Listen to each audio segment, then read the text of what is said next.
নমস্কার বন্ধুরা, সকলকে নববর্ষের শুভেচ্ছা জানিয়ে আমার ভিডিও শুরু করছি। আজ আমি ইঁচড়ের ডালনা রান্না করব। ইঁচড়ের খোসাটা ছাড়িয়ে আমি টুকরো টুকরো করে কেটে নিয়েছি। ইঁচড়টাকে কেটে নেওয়ার পর কিছুক্ষণ হলুদ জলে ডুবিয়ে রেখেছিলাম, না হলে ইঁচড়টা কালো হয়ে যাবে। এবার জল থেকে তুলে ভালো করে ধুয়ে পরিষ্কার করে নিয়েছি। নুন আর হলুদ মাখিয়ে নিচ্ছি ইঁচড়টার গায়ে। 3টে আলু টুকরো করে কেটে নিয়েছি, আলুগুলোতেও নুন হলুদ মাখিয়ে নিয়েছি। কড়াই গরম করে নিয়েছি, কড়াইতে অল্প সর্ষের তেল দিয়ে দিলাম।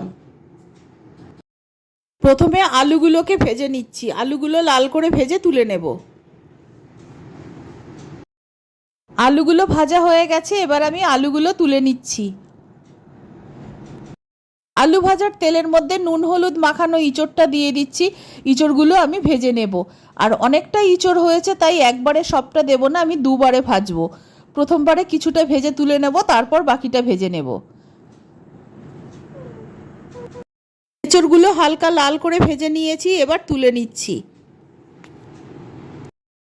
কড়াইতে আরেকটু সর্ষের তেল দিয়ে বাকি ইঁচড়গুলোও এইভাবে ভেজে নেব।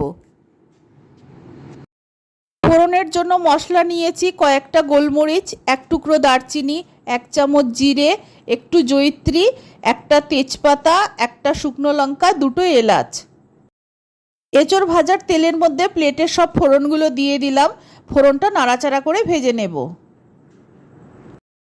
ফোড়নটা ভাজা হয়ে গেছে, বেশ খানিকটা কুচানো পেঁয়াজ আমি তেলের মধ্যে দিয়ে দিলাম।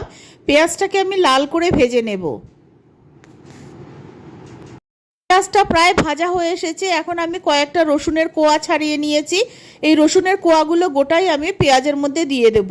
পেঁয়াজ আর রসুনের কোয়াগুলো আরও কিছুক্ষণ আমি ভেজে নেব।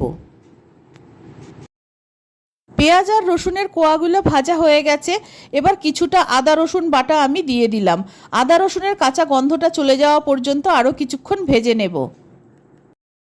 কিছু গুঁড়ো মশলা নিয়েছি, আন্দাজ মতো নুন নিয়েছি, 1 চামচ হলুদ গুঁড়ো নিয়েছি, আর এখানে 1 চামচ ধনে গুঁড়ো, 1 চামচ জিরে গুঁড়ো নিয়েছি। পেঁয়াজ আর আদা রসুন ভালো মতো ভাজা হয়ে গেছে, এবার প্লেটের গুঁড়ো মশলাগুলো দিয়ে দিলাম। 2টো বড় সাইজের টমেটো আর 7টা শুকনো লঙ্কা আমি একসঙ্গে পেস্ট করে নিয়েছি, এই মশলাটাও আমি দিয়ে দিলাম। মশলার বাটি ধুয়ে কিছুটা জল দিয়ে দিলাম। একটা মিট মশলার প্যাকেট নিয়েছি, মিট মশলাটা পুরো আমি দিয়ে দিলাম। তোমরা যে কোনো মিট মশলা ব্যবহার করতে পারো। এবার আমি মশলাটাকে কষাতে শুরু করব। মশলাটাকে কষানোর আগে একটা সাঁড়াশি বা কাপড় দিয়ে কড়াইটাকে শক্ত করে ধরে নেবে। আর খুন্তির বদলে আমি একটা হাতা নিয়েছি, যে হাতার পেছন দিকটা গোল।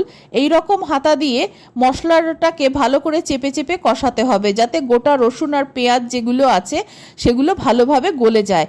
তাতে মশলার স্বাদটা খুব বাড়বে। যতক্ষণ না পর্যন্ত মশলা থেকে তেল ছাড়ছে ততক্ষণ পর্যন্ত এইভাবে কষাতে থাকতে হবে। মশলাটা খুব ভালোভাবে কষানো হয়ে গেছে, মশলার ওপরে তেলও ভেসে উঠেছে। আর হাতা দিয়ে চেপে চেপে মশলা কষানোর জন্য সব মশলাগুলো ভালোভাবে গলেও গেছে। এবার আমি গরম জল দিয়ে দিচ্ছি। গরম জল ব্যবহার করলে যে কোনো রান্নার স্বাদ বাড়ে। জলটা আমি একটু বেশি পরিমাণেই দেব। জলটা আমি বেশি দিয়েছি, এই জন্য ইঁচড়টা সিদ্ধ হতে জল লাগবে। এবার সব উপকরণ নাড়াচাড়া করে ভালো করে মিশিয়ে দিচ্ছি।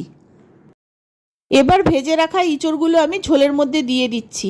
আলুগুলো এখন দেব না, পরে দেব। যখন ইঁচড়টা অর্ধেক সিদ্ধ হয়ে আসবে তখন আলুটা দেব। ইঁচড়টা আমি নাড়াচাড়া করে ভালো মতো ঝোলের সঙ্গে মিশিয়ে দিচ্ছি। ইঁচড়টা অর্ধেক সিদ্ধ হয়ে গেছে, এখন আমি ভেজে রাখা আলুগুলো দিয়ে দিলাম। এঁচড় আর আলু সিদ্ধ হয়ে যাওয়া পর্যন্ত আমাকে অপেক্ষা করতে হবে। ফ্লেমটাকে মিডিয়ামে রেখে দিলাম। ইঁচড় আর আলুর ডালনা তৈরি হয়ে গেছে। ইঁচড় আলু ভালো মতো সিদ্ধও হয়ে গেছে। নামানোর আগে একটু গরম মশলা ছড়িয়ে দিলাম, গরম মশলাটা নাড়াচাড়া করে মিশিয়ে দিলাম। এবার নামিয়ে নেব। তৈরি হয়ে গেছে ইঁচড় আর আলুর ডালনা। আমার রেসিপি ভালো লাগলে অবশ্যই আমার চ্যানেলকে সাবস্ক্রাইব করো, লাইক করো, শেয়ার করো, আমার পাশে থেকো। আর আমার নতুন পুরনো সকল বন্ধুদের নববর্ষের শুভেচ্ছা, আন্তরিক ভালোবাসা, ধন্যবাদ জানিয়ে আমি আমার ভিডিও শেষ করছি। ধন্যবাদ।